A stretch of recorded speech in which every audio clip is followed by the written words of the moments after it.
Terima kasih Pertua, terima kasih Abang Mak Tambun.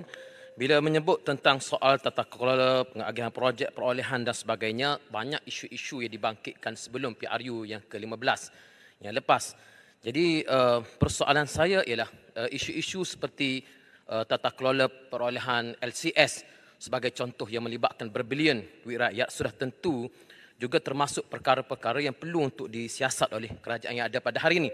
Tak boleh kita bercakap soal pengagihan projek semata-mata tanpa kita bertindak kepada proses sebelum daripada ini. Soalnya, bilakah tindakan-tindakan akan diambil terhadap proses tata kelola yang telah disebut sebelum PRU 16 yang lepas? Kerana kita melihat kerajaan yang ada pada hari ini seolah fokus kepada isu yang melibatkan pembangkang semata-mata.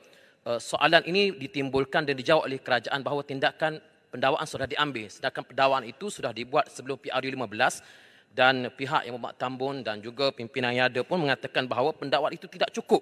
Perlu ada lagi tindakan susulan. Jadi soalan saya, seriuskah kerajaan untuk mengambil tindakan terhadap proses tata kelola yang dikatakan tidak telus sebelum PRU 15, terutamanya LCS? Terima kasih. Terima kasih. Tri. Terima kasih Pak Semas. Saya setuju. Pertama, arahan kepada Badan Penguatkuasa sama ada SPRM atau LHDN itu menyeluruh. Tidak tertumpu kepada satu-satu parti. Sebab itu ada ketua bahagian UMNO Shah Alam yang didakwa. Tapi tidak difokus. Maknanya sesiapa saja yang didapati oleh SPRM dan buktinya kukuh oleh Peguam Negara harus terima kenyataan pendakwaan. Janganlah bila kita ambil tindakan oleh kerana LCS itu kononnya melibatkan beberapa orang UMNO, itu perlu. Arahan saya ada. Arahan saya termasuk LCS dan saya ada di antara orang yang mengatakan pendakwaan peringkat awal LCS walaupun diakui ada pendakwaan, tapi saya setuju. Ia tidak cukup kerana skandal itu skala besar, ketirisan berlaku dan mesti ada tindakan susulan.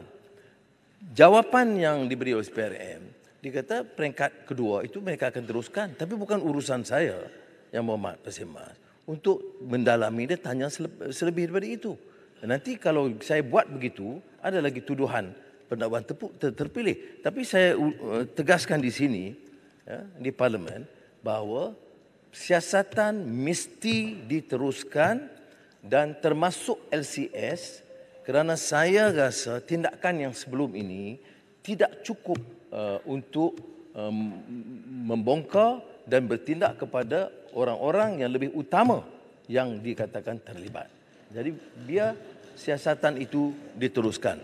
Dan saya mengambil kesempatan juga untuk menjelaskan, kita bercakap soal keadilan. Kita tolak kezaliman dan fitnah. Ya? Jangan hukum orang tanpa bukti. Maka kalau ada tindakan, jangan hukum saya. Jangan guna ayat Quran hukum saya, zalim dan campur tangan. Ya, saya nak beritahu pimpinan di sana, ya sudah boleh jerit yang sesuka hati. Saudara kena ingat sebagai seorang Muslim bertanggungjawab. Adakah saudara yakin ada bukti bahawa Anwar campur tangan untuk mendakwa sesiapa? Kalau tidak, zalim jawabnya. Guna nama agama dan fitnah orang. Sebut nama saya. Saya tidak campur. Boleh tanya SPRM dan Peguam Negara. Malah arahan kepada mereka saya kata apa? Tuan Guru pun dengar. Apa arahan saya? Saya kata apa pun tindakan berdasarkan fakta dan bukti kuat saya sokong.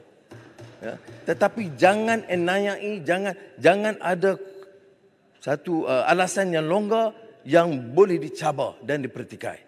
Saya tidak mahu. Saya beritahu begitu. Soal nak kecam dari segi politik, boleh kecam. Tetapi ingat, jangan kita guna kedudukan untuk, pertama, salah. Perdana Menteri jangan guna kedudukan untuk mengenayai.